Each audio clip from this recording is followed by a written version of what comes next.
Something unforgettable happened while I was working with a horse a few years back.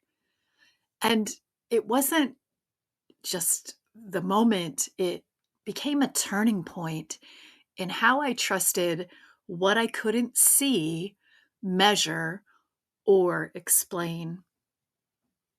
If you've ever wondered whether there's something more happening in the barn than meets the eye, this episode is for you. Here's how it unfolded. There was a horse I worked on whose owner wasn't even sure what was troubling him. Testing had been done and answers were unclear. So I started the way I always do, with a scan, moving over his body and noticing what's there before I say anything out loud. I began sharing what I was picking up, checking with her to see if it matched anything that she already knew. And right as I said one specific thing, the horse started nodding. Not just a little head bob, but vigorously nodding, like he was agreeing with me. I chuckled and I said, "Okay, looks like he agrees." And she confirmed it.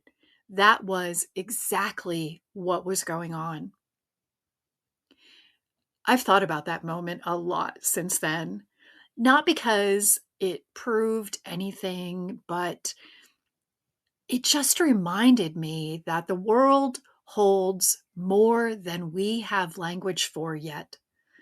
And staying open to that mystery is where real connection begins. I'm Karen, and this is the Midlife Rider Project Podcast for riders who believe age doesn't define what's possible. Thank you for being here.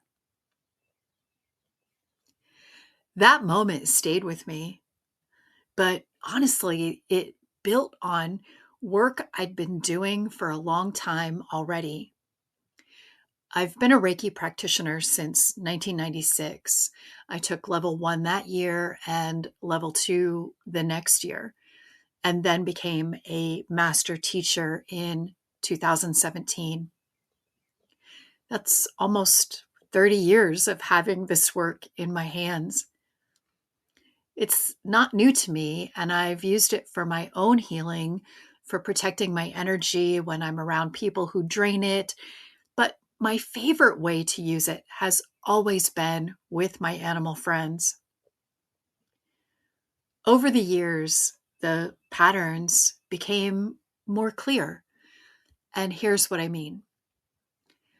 I had a tabby cat years ago who would come running the second I started doing Reiki. Every time. It didn't matter what he was doing, he'd show up and settle in right next to me. With horses, it's been different, but just as consistent. Through lameness support or stressful moments like vaccines or even sheath cleaning. Before competitions, during them, and after them. When the weather turns and the whole barn feels unsettled. When there's been a death and the energy shifts for a few days. These are all moments where this technique serves. People ask me sometimes what this actually is, and I have never felt that I had a tidy answer, but here's the simple version. It's universal life force energy used to support healing. And we already do a version of this instinctively. You smack your elbow and then you'll grab it immediately. Kids ask their moms to kiss it and make it better. That's the same energy, just used without realizing it. Taking a class just means you start using it on purpose instead of by instinct. I got certified in equine massage back in 1995, So Reiki and massage grew up together professionally for me. For a long time, they worked beautifully in the same session on the same horse. I don't do much massage work anymore since RA has affected my hands, but the combination taught me how much tension lives in both bodies and nervous systems. Something I've noticed more lately connects to the mare that I've been retraining, the gated one who paces instead of gates. She spent her whole working life holding tension somewhere. A lot of what we've done together isn't about gate mechanics. It's about giving her nervous system permission to let go of something that she's been carrying for years. And that has made me think about riders. We hold the same kind of tension.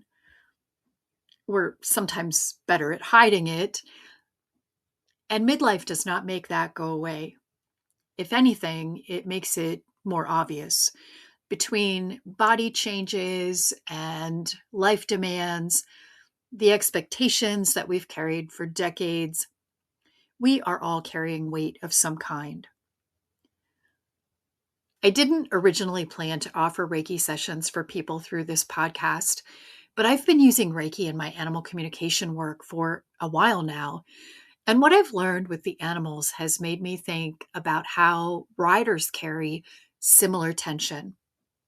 So I have decided to open distance Reiki sessions for horses or for you. And these sessions are 30 minutes. You don't have to be in the same room or even in the same state. The energy doesn't care about that part. If this story has resonated with you, there's a link in the show notes with everything you need to book a session. I opened up a limited number of spots for listeners of this podcast. I don't have a big wrap up for today's episode. I keep coming back to the horse nodding his head at me, agreeing with something the Reiki energy helped me notice.